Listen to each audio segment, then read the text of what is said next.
Hey, so you're looking for that college football fix? Today is the day. Today you should be in St. Pete. More than 100 of the best college football players are going to be at Tropicana Field for the 89th annual East-West Shrine Game. But it's more than just a chance for these guys to show off their stuff to get to the NFL. It's a great mission here that they're supporting. Here to talk about that is Harold Richardson, the executive director of the East-West Shrine Game, and also Hunter Woodhall, who is the patient ambassador. And Hunter, I'm going to get to you in a second. First of all, Harold, tell me a bit about the game, who's going to be there, who's going to be playing, and why it's such a showcase. Well, this is the 89th, it's the longest running college football game, all-star game.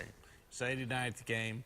Last year, for example, from last year's game, we had 62 players play in the NFL this year. Wow. So, and this past year, there were 270 NFL players who had played in East-West games. So you are really seeing the future of the NFL when you go to this game. Yes, you are.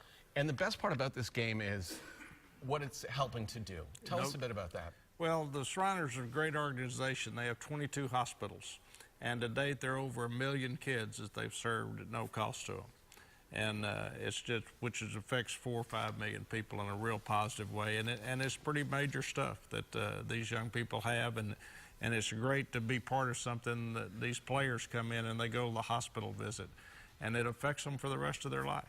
Hunter, you're one of those kids. You have a pretty interesting story because you lost your legs as a child. Tell me a bit about your story. When I was born, I had a birth defect, which made it so I wasn't able to walk. I would have been in a wheelchair for probably the rest of my life. And we went to a lot of hospitals, and really none of them knew what to do. And then we got referred to Shriners Hospitals for Children. And we went there, and, you know, the doctors knew the situation. They said there's 2 options. They could either amputate or, you know, I could take the wheelchair and be in that. They weren't really positive how the amputation would go, for better or worse, but we chose to do the amputation. And at 11 months old, my legs were amputated, and at 15 months old, I got my first pair of prosthetics. And ever since, you know, I've been playing sports. Yeah, it hasn't slowed you down one bit. No, Tell me some of the things that you actually do.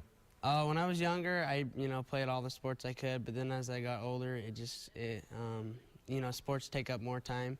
So now it's down to track and football, and then we do a lot of stuff on the boat in the summer, and we also like to ski, so. And, you know, this wouldn't have been possible without Shriners, right? Oh, not at all, no. Like I said, I'd probably be in a wheelchair or something. I might not even be able to walk, so.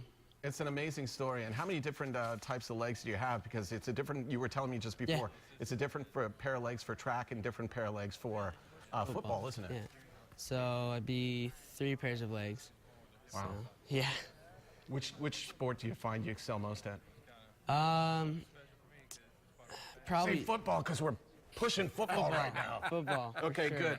Let's talk a bit more about the game, because I found this fascinating. Name off some of the big guys that have made it to the NFL from this game, who have appeared at this game. John Elway played in this game, Brett Favre, Tom Brady.